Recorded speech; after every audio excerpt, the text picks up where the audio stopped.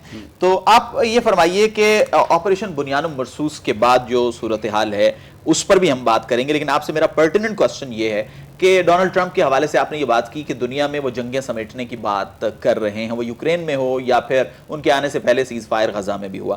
تو آپ یہ فرمائیے کہ جو اس کانفلکٹ کے دوران انہوں نے بیان دیا کشمیر کے حوالے سے، اور اب پاکستان اور بھارت کے مابین ڈائیلاگ بھی ہوگا، ابھی میں پاکستان کے وزیر خارجہ کی گفتگو بھی سن رہا تھا، تو کیا ایسا کوئی رول ہے کہ جو آپ کو نظر آتا ہے کہ اس پرٹیکولر ایشو کشمیر ایشو کے حوالے سے امریکہ پلے کرے؟ بہت شکریہ۔ دیکھیں یہ تو اب کچھ چیزیں جو ہے نا طے شدہ ہیں، مطلب میں نے پہلے اسی پہ تھوڑی سی گفتگو کی تھی کہ اب وہ جنگوں کا جو اس طرح کا ماحول ہے وہ اس طرح سے نظر نہیں آئے گا۔ کشمیر کے حوالے سے اس نے کافی عرصہ پہلے بھی بات کی تھی، لیکن یہ جو ہمارا ابھی انڈیا کے ساتھ ایک جنگ ہوئی ہے اس کے بعد زیادہ اس چیز کی ضرورت محسوس کی جا رہی ہے، کیونکہ دونوں ہی ملک جو ہیں ایٹمی پاور ہیں، اور کہیں بھی کسی بھی جگہ پہ کسی کی ایک غلطی کے ساتھ پورا خطہ جو ہے وہ برباد ہو سکتا ہے۔ اور اس کے حوالے سے ٹرمپ نے یہ بھی کہا کہ جی اس جنگ کو بند کروانے میں بھی ان کا کردار ہے، انہوں نے آگے بڑھ کے کہا ہے، تو یہ جنگ جو ہے نا بند ہوئی ہے۔ دوسری بات مطلب وہی ہے، ابھی مطلب جو ہمارے دوست یہاں فرما رہے تھے، میں پھر اسی پہ آؤں گا کہ جنگیں نہ تو کبھی مسائل کا حل ہیں، اور جنگوں کے لیے بھی آپ کو ایک مضبوط جو ہے اپنی اکانومی اور اپنی ٹیکنالوجی، اب یہ ساری کی ساری جنگ جتنی بھی ہوئی ہے وہ ٹیکنالوجی کے بیس پہ اوپر ہوئی ہے، ٹھیک ہے۔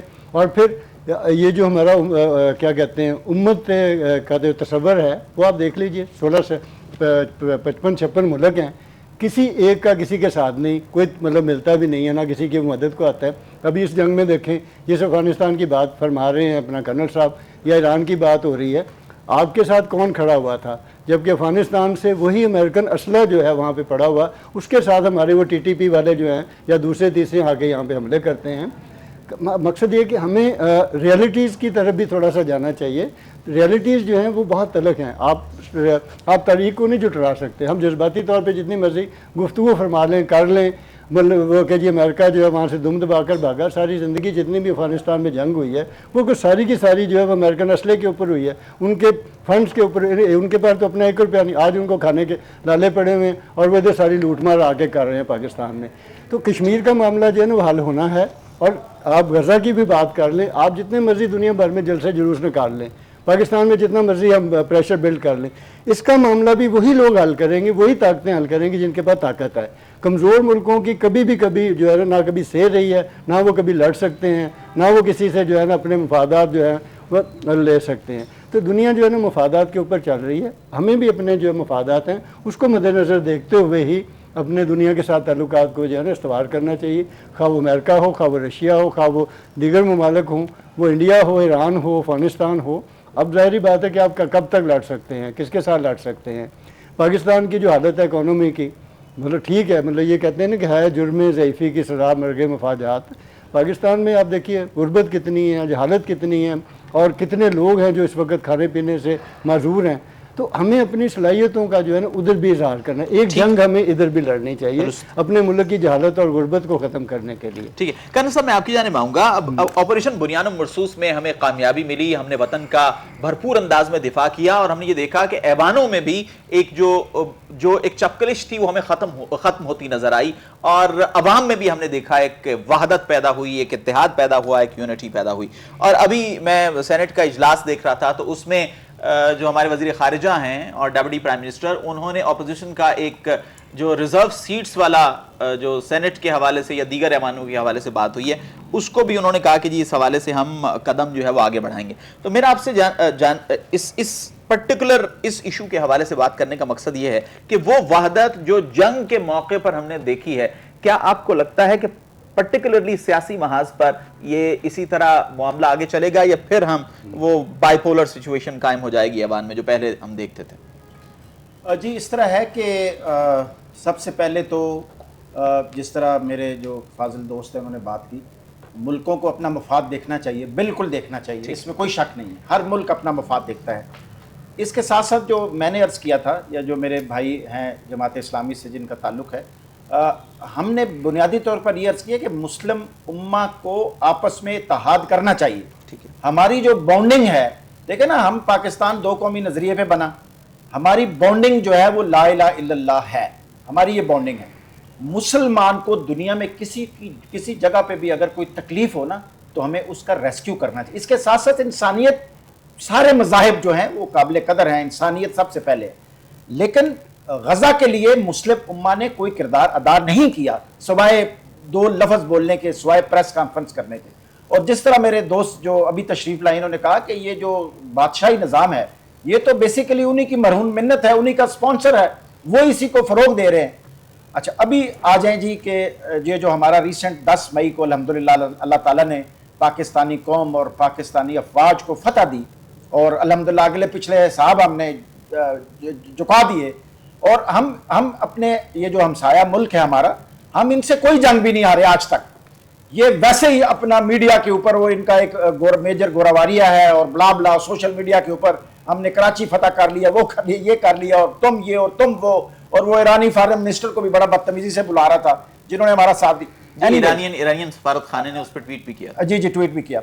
تو بات یہ ہے جی کہ انڈیا جو ہے ہم سے 1971 کی جو ہماری جنگ ہوئی تھی وہ کہتا ہے جی. کرنل صاحب میں یہ پوچھ رہا ہوں، اب پوسٹ بنیان مرصوص اندرونی صورتحال، سیاسی صورتحال، اس پر کیا امپیکٹ ہوگا؟ اس میں جی یہ ہے کہ سیاسی طور پر نا یہ رساکشی اسی طرح جاری رہے گی، اس میں ذرا بھی فرق نہیں آئے گا. اس کی وجہ یہ ہے کہ بہت سارے ifs and buts ہیں اس میں. سیاسی طور پر بالکل بھی متحد نہیں ہوں گے ہم، عوام ڈیوائیڈڈ ہے سیاسی طور پر، یہ میرا تجزیہ ہے. یس جہاں تک قومی مسائل ہیں، افواج پاکستان ہے اور اور ہماری جو ہمارے اکٹھے، جیسے کشمیر کے اوپر پوری پاکستانی قوم ایک ہے، ارریسپیکٹو آپ کوئی کس سیاسی پارٹی ہے، کوئی کون نظریہ ہے. اسی طرح انڈیا کے خلاف جب بھی کبھی اس طرح کا موقع دوبارہ آیا تو قوم ہماری ایک ہی ہوگی الحمدللہ، اور اس قوم نے یہ دکھایا ہے کہ ہم ایک ہیں، ہم اپنی فوج کے ساتھ ہیں الحمدللہ. جہاں تک سیاسی معاملات کا تعلق، سیاسی معاملات ہمارے بہت زیادہ پولوٹڈ ہیں، بہت زیادہ ناانصافی ہے ہمارے سیاسی معاملات میں. مطلب ایسا کبھی ہوا ہے جی عوام ووٹ ادھر دے رہی ہے، ووٹ نکل ادھر رہا ہے؟ یہ تو پاکستانی عوام کو پتہ ہے، یہ غلط بات ہے جی. پھر میڈیا کی آزادی ہونی، زبان پہ پابندی نہیں ہونی چاہیے جی. آپ جو اچھی بات ہے، ابھی ہم سیاست کی آپ نے کہا نا کہ ملک میں سیاسی ماحول کیسا ہوگا. آپ دیکھیں لوگ دوسرے ملکوں میں اوپن میڈیا، اوپن لوگ اوپن بولتے ہیں، ان کو کوئی سختی نہیں ہوتی. یہاں پہ تو جب تک آپ دلوں پہ قابو نہیں کر سکتے، دماغ پہ قابو نہیں کر سکتے. آپ نے ایک سسٹم ہے، سارے اس کو فالو کریں، تمام قانون سب سے اعلیٰ ہو. یہاں پہ جوڈیشری کو آپ نے ہمیشہ تبدیل کیا اپنی مرضی سے، 26ویں آئینی ترمیم کر کے اپنی مرضی سے جناب عہدے بھی بڑھا دیے، سال بھی بڑھا دیے، آئینی بینچ بھی بنا دیا، اپنے بندے مطلب اس کو ایک سیاست بنا دیا کہ سیاسی جو ہے وہ لوگ جتنے اکٹھے ہو گئے، جتنے زیادہ ہوں گے تو وہ چیف جسٹس ہوگا اور وہ بلا. تو عوام میں ڈسپونڈنسی ہے. سیاسی طور پر عوام امپروومنٹ چاہتے ہیں. عوام جب انصاف ہوگا، یاد رکھیں، جب صاف ہوگا اور شفاف کام ہوگا اور مڈل کلاس کے لوگ آگے آئیں گے، مڈل کلاس کے، درمیانہ طبقہ.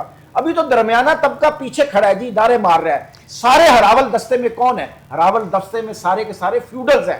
جب تک فیوڈلز ہوں گے تو اس وقت تک بہتری نہیں آئے گی سیاسی طور پہ. جاوید صاحب بالکل پروگرام کا وقت ختم ہوا چاہتا ہے، کچھ آپ تاخیر سے بھی آئے، تو میں چاہوں گا 1 منٹ ہے ہمارے پاس، اس میں آپ مجھے یہ بتائیے جو سوال میں نے کرنل صاحب سے کیا وہی سوال آپ سے ہے.